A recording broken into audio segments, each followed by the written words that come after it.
Welcome to Focus on Why. I'm Amy Rowlandson, your host. Join me to explore the compelling stories, profound insights, and captivating experiences shared by my guests from all over the world, focusing on the importance of why these relatable, uplifting, and inspiring conversations will empower, motivate, and guide you to create your own purposeful way of life. Have a purpose, have a plan, focus on why. Do you truly understand the power of a focus on why in business? Are your employees fully engaged? Do they consider their work meaningful? Or does your organisation have purpose gaps? Focusing on key areas of employee engagement, contribution, fulfilment, well-being and purpose, all of which have proven links to increased productivity and profitability, I deliver inspiring, mesmerising and captivating talks and workshops providing clear, actionable steps to take. To discuss your specific business needs, reach out to me via the link in the show notes and together we can plug those purpose gaps. Today on Focus on Why, I am joined by Pooran Desai. Pooran, welcome. Hi, Amy. How are you? I'm really well, thank you. And first, before we get started, I just want to say a thank you for the introduction by Nicola Peel. It's always great to have personal recommendations of who should be on the show. So thank you, Nicola. So let's dive in, Pooran. What is it that you're focusing on at the moment? Very interesting question, actually. So we are just looking at how we can use some very different types of artificial intelligence to underpin our digital platform. So it's stretching my brain beyond its limits, but very excited at the moment. What's the AI strategy we need when actually things like LLMs, large language models, which a lot of people are talking about, many neuroscientists particularly, so my background's in neuroscience and medical sciences, although I've worked in sustainability all my life, but many neuroscientists actually don't think LLMs and the current versions of AI which are commercially available are really very intelligent. So for example, Google increased its carbon emissions and amount of energy it's using by 50% in the last 3-4 years, I think, if that's the right figure. And so processing huge amounts of information, taking huge amounts of energy to produce, sometimes questionable results is the exact opposite of intelligence. That actually, when we look at natural intelligence, it processes as little information as possible to create as useful answers as possible. So I think we are in a bit of an AI bubble, and LLMs and ChatGPT will have its place, but we will see a completely different type of AI coming to the fore in the next few years. So I think we're in a bit of an AI bubble, current AI bubble, but that will change. So that's massively interesting, but incredibly challenging mentally as well to try and understand that. That's a really interesting point that you raise here because a user is on their computer. So let's say we've got an individual, they're on their computer, they do a search. They're not thinking about what the implications are on the environment at that point. They're just trying to find a piece of information and it comes to their fingertips in seconds. Now, you've just linked sustainability of the planet with carbon emissions of our Google searches. Tell me more about that for us before we go on, because I think it's something that can be missed. Yeah, it's interesting, and I'm not quite sure where to start. Except I will say that, of course, the society we've created and the culture we've created, I'm going to call it a consumer culture. We talk about ourselves as consumers, but in creating a consumer culture, we have actually consumed half of all living matter on the planet. So if you weigh the amount of living matter on the planet and compare it to how much there was 300 years ago, there's literally half as much as there was. So as we've created a consumer culture, we've consumed half of all living matter on the planet. So that can't go on. We can't live without those living systems which actually give us the air we breathe, the water we drink, the food we eat. So we're going to have to convert ourselves from a consumer species, or seeing ourselves as a consumer species, to seeing ourselves as what I like to call a regenerative species, a species which actually in going about its day-to-day activities actually supports the rest of the living systems and increases them. So life has this tendency to create the conditions for more life. And we have started to create artificial systems which don't do that. And the sorts of AI systems that we've got now are exactly another expression of that disconnection with the rest of nature. So we're going to have to see ourselves as part of a living planet in order for us to continue to survive. And that survival is not looking good at the moment. So because I've been in sustainability for so long, I know some of the leading scientists very well. Uh, and they say things in private like, we're not expecting the majority of humanity now to make it through the next 25 years, that things are tipping so rapidly with climate and ecological collapse. So when people get upset with just stop oil, say, for example, actually they are very close to the science. And this is the thing. You mentioned natural intelligence earlier. How does this link in to what you've just shared? So it's very interesting, and we may not be able to separate true intelligence from what's known as embodied intelligence, so what actually lives within us. And this gets quite metaphysical, if you like, but I think it's important. We just don't look enough at the metaphysics and the philosophy of life. We think we can make it very objective, but any metaphysician, any physicist will tell you you can't separate yourself, the observer, from the system. So we can never be objective. So we live within systems. We create those systems. The way we see the world affects how we create that world. So everything ultimately is interconnected, and it turns out this was an interesting journey for me through lockdown. Is having time to study the work of someone called Dr. Ian McGilchrist, who's a psychiatrist, a neuroscientist, philosopher, literary critic, a real egghead. But he is, I think he's going to be as important as Charles Darwin in defining a paradigm. And what he says is that we have a polycrisis in our society. We have so many problems: environmental problems, social problems, uh, um, we have cultural problems. And those are all stem from what he calls a metacrisis. And that metacrisis is that we have come to focus in Western culture over the last 300 years. And it's no coincidence that that links to the Industrial Revolution and to the start of the really massive acceleration in damage to the environment, that we focus on only one part of or one half of our brain, the left half of our brain, which focuses on the detail, and it literally cannot see the big picture. So it might know what a head is, what an arm is, what a leg is. But if you ask that half of the brain to put it together, it might stick a leg on top of the head and not know it's got it wrong. But worse than that, it can't be persuaded that it's got it wrong. While the right half of our brain, which is underdeveloped in our education system, it can see the big picture. So it sees how things fit together. It actually answers most questions more intelligently. And the trouble is, we now focus so much on the detail. When we focus on the detail in the brain, we think of that as a very positive thing. That let's focus on the detail. But in the brain, that's actually primarily a negative thing. We're actually defocusing on all the other things that are coming into, information that's coming into through our senses, through our thoughts. We defocus on all of that to focus on something. And in doing so, we're actually ignoring other information. And it's the root cause of deep ignorance. It's ignorance of other information. And so when we try and solve things in silos, so for example, we think, oh, we can solve the climate crisis over there and we can carry on living our lives over here.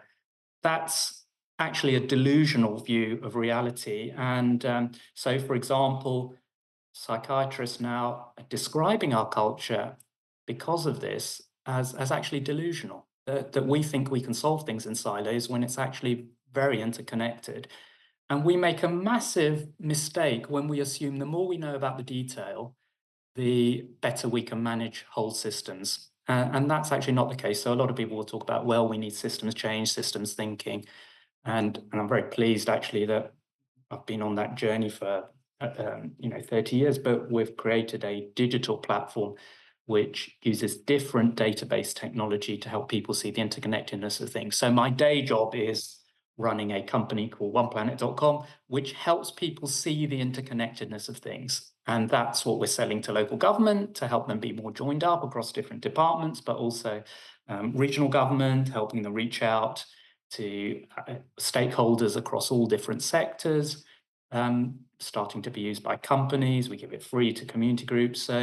So my whole focus now has, and there's an irony in that, my focus is to help people see the interconnectedness of things, and our platform enables us to do that. And when we see the interconnectedness of things, we can see the bigger picture, we can see ourselves as part of a bigger living system.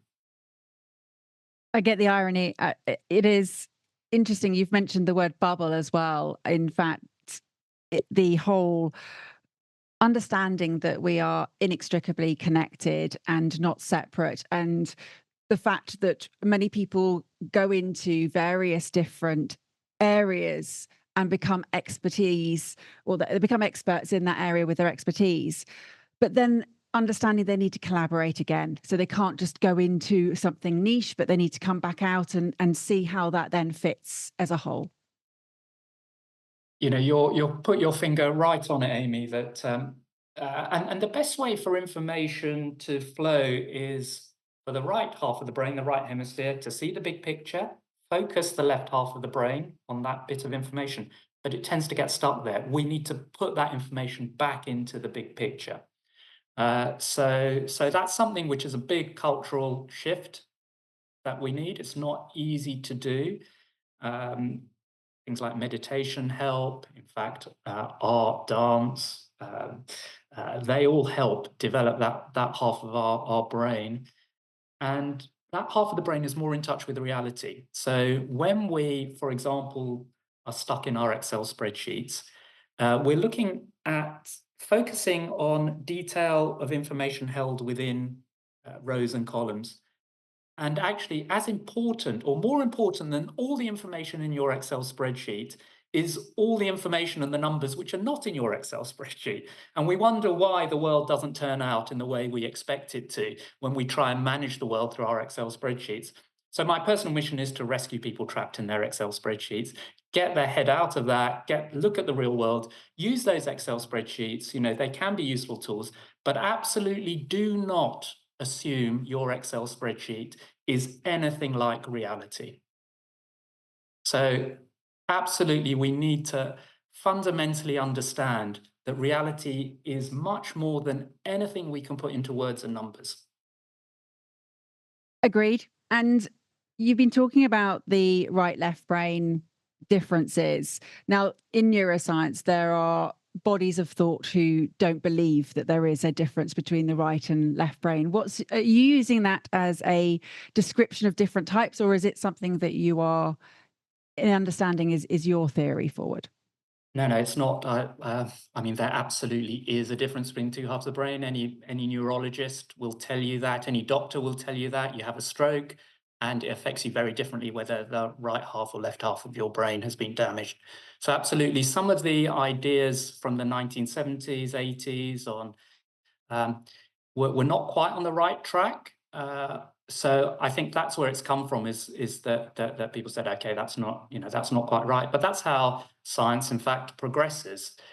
There is a difference, but it's a little bit different from what people have been told in the 1970s and 80s. And so, yeah, absolutely, any doctor, any neurologist will just tell you there is a difference between two halves of the brain.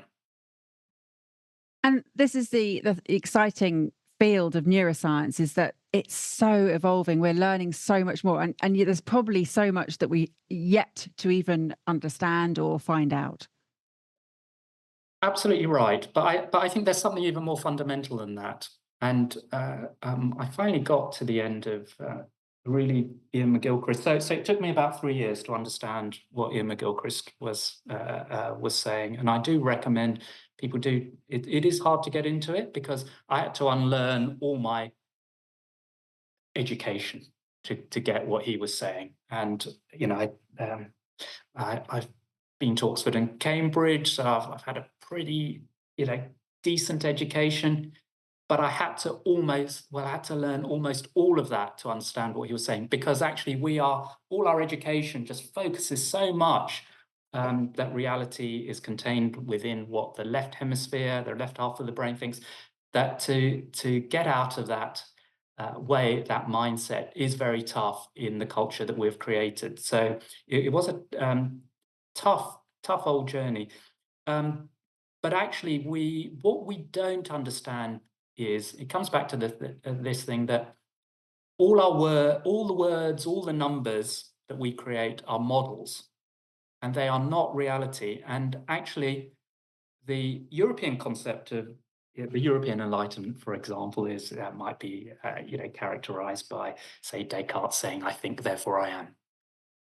So we've focused everything on what we can think about logically, rationally. But that's a massive, massive mistake. Because not everything is amenable to logic, not everything is amenable to rationality. Imagination, for example, which is just as important for creating the future as logic. In fact, all logic ends in paradox. So we're not taught that actually logic can never come to grips with reality, because it always ends up in some sort of paradox, which which you have to just get over. We can look at some examples of that if you like. But so while the Eastern concept of enlightenment is almost exactly the opposite. So it's to stop thinking and then you perceive reality as it is. So that's why we find things like mindfulness has really taken off, because it puts you back in touch with reality. And whenever you're thinking about anything, you just have to understand you're not in touch with reality. And I know it can be hard to understand that, but I think that's the ultimate truth is beyond what we can talk or calculate. We can talk or calculate, and so in fact, I've ended up, just really getting into a sort of position where I describe myself as a Taoist, and Ian McGilchrist said he described himself as a Taoist and with a Christian bent. But actually, there is stuff which we can't understand, which creates the universe that we perceive, and it flows through all of us. And getting in touch with that, I think, which you can do through all sorts of different practices, gives a huge amount of purpose. I mean, Amy, you like to talk about purpose. So the purpose is really a bigger purpose. There is a purpose which is bigger than what actually reductionist scientists have said, and those. So lots of course, physics has moved beyond that mechanistic view of the world, that materialistic view of the world. Physics has moved beyond that, and now biology is starting to move beyond it as well, and neuroscience and psychiatry are moving beyond it. So the materialist conception of the world is massively limited, and it's a left hemisphere conception of the world, and that's why we've created a materialistic society, and that's problematic. It's just not working for us. But without being reductionist myself, because I'm always wary of that, essentially, does it come down to wanting to control, wanting to feel in control of things that we are not in control of? Again, Amy, I think you just know all this just totally intuitively. So the left half of the brain, for example, usually controls the right hand, and the right hand is all about grabbing, actually, and trying to control and manipulate the world. So, as Ian McGilchrist puts it, that there are two things a living organism needs to do. One is to, say, get food. So you have to focus your attention and grab it. And the other thing an animal needs to do at the same time as doing that, if it weren't, it also has to keep a lookout for a predator or a mate or something. So they're two very different types of attention we can pay the world, and they're two completely different ways of processing information about reality. One is to see the details so you can grab, and control or manipulate, and the other is to see the world as it is, to see the bigger picture.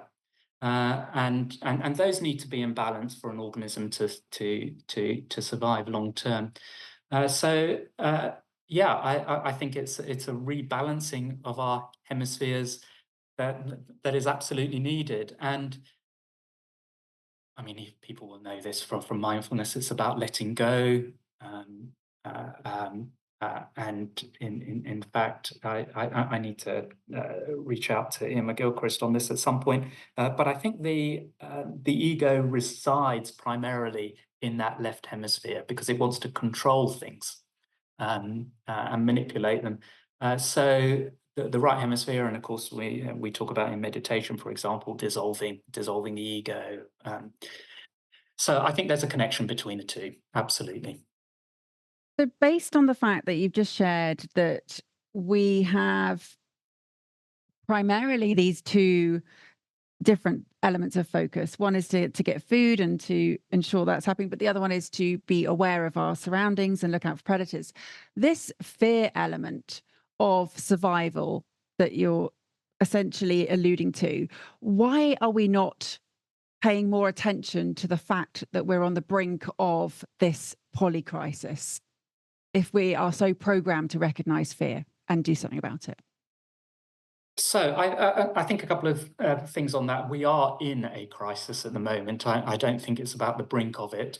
You just have to look at all the climate figures at the moment. You have to look at collapse of coral ecosystems. You have to look at sea level rise. Temperature change in the seas. I know a lot of people don't like all that. We look at the insect populations, collapse of those. So we are in this crisis and a society in crisis, I would say, and I don't think it's a superficial crisis. I think it's a crisis in meaning.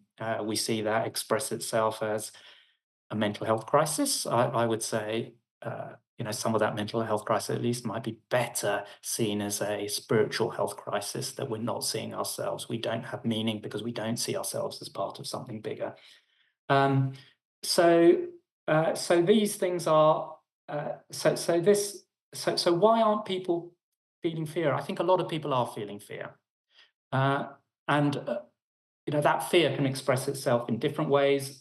And at this point, I'm saying I'm going beyond what I've studied, but I was fear can express itself in two ways. One is to feel anxious, to the point of not being able to do anything, or expressing that fear in the way, say, Just Stop Oil might do it, in disrupting stuff to get rid of that fear. Yeah, so you can, or it might be more positive, in that, you work for a renewable energy company, or you recycle more. The other response to fear is to completely shut off and deny. So denial is the other thing, which is happening. So those two things are happening, but denial ultimately, of course, doesn't work because you get slapped in the face by reality. So it's tough to face up to reality, and it is difficult because we have to collaborate in order to do this. We have to find ways of looking after ourselves, which helps other people look after themselves. So it's a very different way of working. It's very non-Darwinian. By the way, Charles Darwin himself, saw evolution in a bigger picture. So he was very religious as well. But I think other people have taken that too far. Survival of the fittest. Well, you can't survive outside the ecosystem in which you live in. So if you don't look after that ecosystem, you won't survive either. So yeah, we need a different way of seeing things and seeing ourselves as part of something bigger. Agreed. And I live just down the road from Charles Darwin's house in Down. And having been there and seen that there was this issue around religion when one of his youngest children died, he then really questioned his faith. I'm not going to go into that, but it is a very interesting sort of juxtaposition about belief. And you're talking here about we're being in this spiritual crisis of meaning, and that we're facing different elements of that. Honing in on purpose and what it means for you and your work, how does it relate for you? That's a very good question. And before this, I was just thinking, how would I answer that? Because you said you were going to ask me that question. Um, so I've always asked why a lot. So I think I never grew out of that phase as a kid when you just constantly ask why. And of course, kids love it because you get to a point where the grown up says, "Oh, be quiet now. That's just how it is." So we can never understand everything. Okay. So that's the first thing we need to do. We kid ourselves, and those, science itself, the way we do science at the moment is a belief system. It's very limited. It describes its own limits, which is fair enough. But then it believes those limits are true, and in fact, the reality is very different from those limits. So, science, absolute, or reductionist science, conventional science, as we've got it, as people understand it, beyond, um, you know, uh, physicists,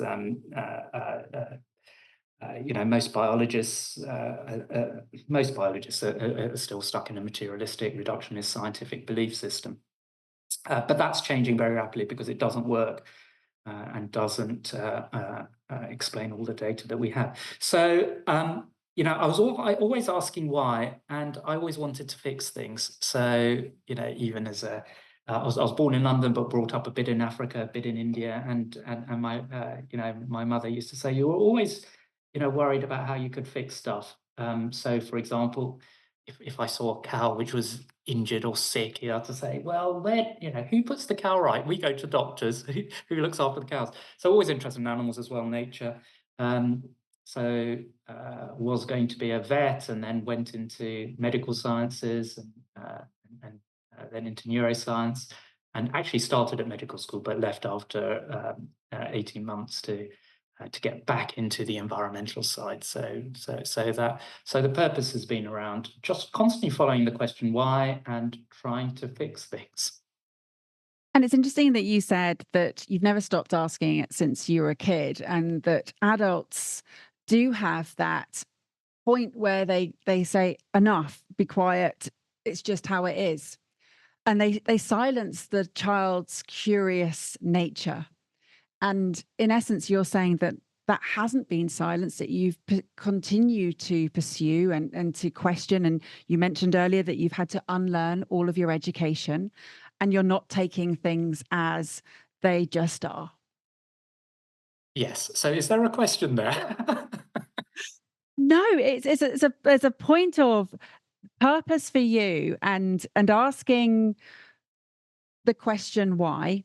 And the show is called Focus on Why. But for me, the why is the emotional significance that you attach to your purpose. Your purpose is this overarching intention in life, and the why sits beneath that, which is the driver for you individually as to what it is you're doing. Yeah, so that for me is just curiosity. I am just fascinated by reality. So it's just curiosity, and I have to say, I mean, with my colleagues as well, I just have had fun all throughout my life. Okay, it's been tough at times as well. Everyone has tough things. Work has been, tough at times, but it's all been fun. So being a serial social entrepreneur, this is my 12th business, but with colleagues, set up a couple of organic farms, a couple of recycling businesses, a couple of sustainable forestry businesses, needed new offices, ended up building the world's first zero carbon urban village development of 100 homes in South London, all fun, and then created a framework called OnePlanet Living, which we applied around the world. How can we lead happy, healthy lives within the limits of our one planet? And we worked with everyone from manufacturing companies to retailers like B&Q. We worked with them to put in their One Planet Home strategy, worked with cities like Brighton to put in a One Planet Living city strategy. And I led teams writing sustainability strategies for about $30 billion of zero carbon development around the world in 30 countries. About $15 billion of that has got built out, everything from tiny homes in Australia, new quarter, a city in the Middle East, settlements in West Coast America, the extension to Disneyland Paris, which is a One Planet resort, which is absolutely fantastic. I could talk for hours about all these projects. And we also, just with that imagination, trying to, behind that, unlocking the interconnectedness of things. So that's what we were always doing, we realized, is helping people see that health, environment, jobs, economy, pollution, everything is interconnected. And whether you like it or not, you can't solve those problems in silos. You have to come up with a holistic solution. And it's great fun to do that. It's not what most people feel comfortable doing, because we're trained not to do that. We're trained to focus on your area of expertise. But actually, collectively, we can bring our areas of expertise into creating joined up solutions. And that's informed the way we've built our digital platform, as I said, oneplanet.com. And interestingly, there are the parallels between the two halves of the brain directly linked to parallels in computing database technology. So they're two fundamentally different types of database technologies. One is SQL type databases, or which are like your Excel spreadsheet, and the information is held in boxes, in rows and columns, very focused. And the other are network databases, technical graph databases, where the information is held on the basis of its interconnectedness. And you need different languages and different database structures to hold those two types of information. So, Excel spreadsheets are one example. You link two cells together. So it's a very linear way of thinking, very focused way of organizing data. But in fact, graph database, you can't do things, for example, like social media platforms do with those types of databases. So, for example, Facebook knows who you are, who your friends are, who your friends' friends are, which restaurants they might go to. So you might like to go to those restaurants. And you can't do that with conventional database structures. You have to use these interconnected database structures, network database structures for that. And so we started, I think we were the first company I know of, we were the first company to start using those type of database structures to organize data on sustainability, so that you could see the interconnections between health data, health outcomes, health implications, and climate and pollution and jobs, and start coming up with joined up solutions. And since last year, we've also been working with central governments as well. We had a bit of cross-party support for this as well, for an idea for an office for joined up government that we, for example, try and solve the cost of living crisis in a way that just makes the climate emergency worse. So we're not going to solve our problems that way. We have to have joined up solutions. So we're exploring using that with our technology with central governments as well. You've mentioned imagination, and several times actually, and you also just mentioned working on the Euro Disney resort. And that, for me, I just made a connection with the way that Walt Disney used to work. And he had a process. His method was that he would go through this dreaming, and then go through the realist stage, and then go through the critic stage. And that was the way that he would take an idea that he had imagined into reality. Now, you've mentioned reality as being very different. And how do you define reality? You can't define it. It's beyond words. And so, reality in that respect, and you wanting to fix these things, and you've been fascinated by the concept of reality, which you said you can't pin down, in essence. Absolutely, you can't. Yeah. Yeah. So, what is the vision that you have for One Planet? What is the vision you have for the fixing of what you believe needs attention, focus? So there are a couple of ways of answering it. I mean, one thing is, I used to worry a lot about fixing things. I don't now, because I just see it as the universe unfolding. And want a better way of putting it, God works in mysterious ways. And I have become religious, actually, having been an atheist. So I describe myself as a born-again Hindu, actually. And interesting, I think that's going to be a big move is people not being dogmatic about religion, but seeing that there's so much more than what science can explain.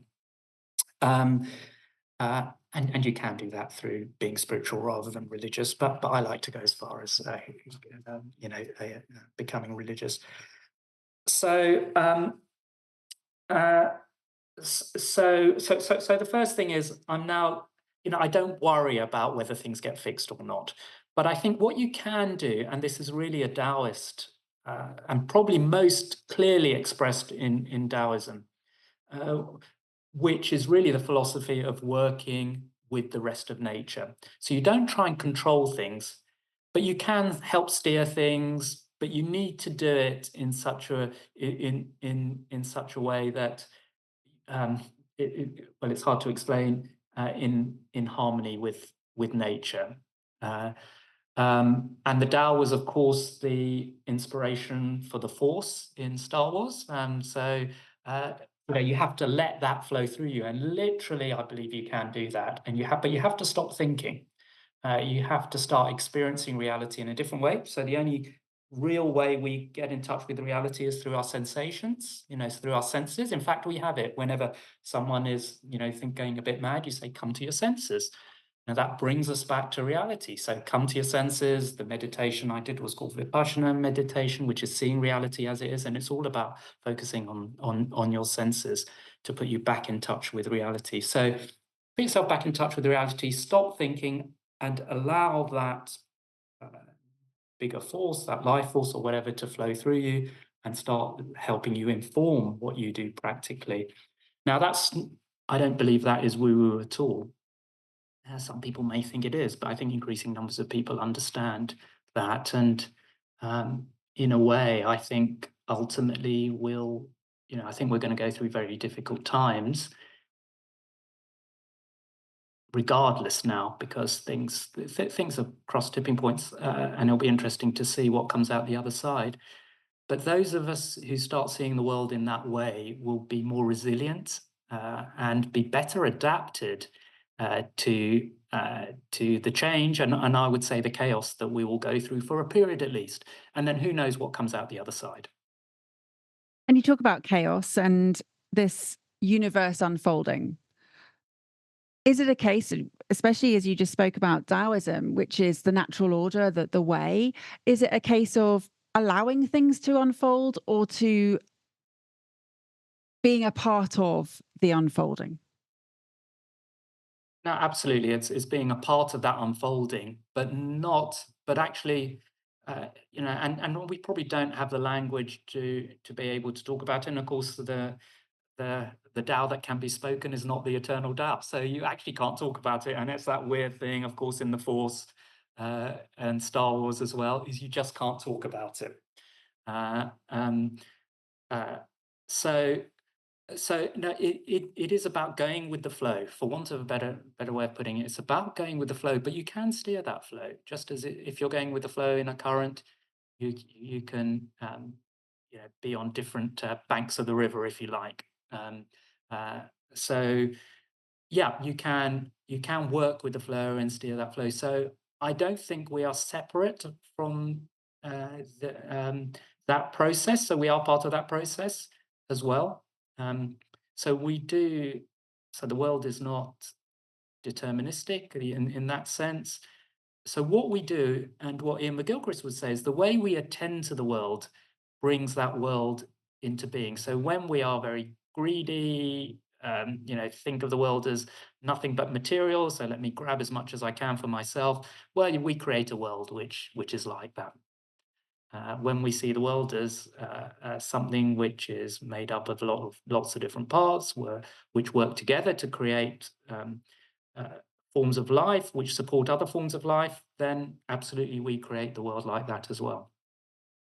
And you just spoke about being on different banks and going with the flow. And immediately I'm thinking of the line that Desmond Tutu mentioned, which was that there comes a point when we need to stop just pulling people out of the river. We need to go upstream and find out why they're falling in.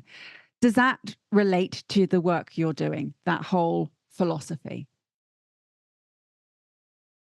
So for me, All I'm doing now is helping people see that things are interconnected and let them make their own decisions around it. But I think as soon as you start seeing things as interconnected, and our technology it organizes the data, but it visualizes that as mind maps. As soon as you start looking at mind maps, you're in a different half of your brain. So get people out of their Excel spreadsheets into seeing mind maps, so they can see, okay, that is where the number in my spreadsheet fits into a bigger picture. Okay, it's a number which may be managing amount of money, but actually, look, the amount of money my company makes has all these impacts and has all these influences. So, of course, how do I treat my staff impacts that, but also what am I doing, generating that income? What's it doing to, say, climate? What's it doing to social systems? You need to see that number in context. So nothing exists in isolation. So that number in your spreadsheet, you have to see in context.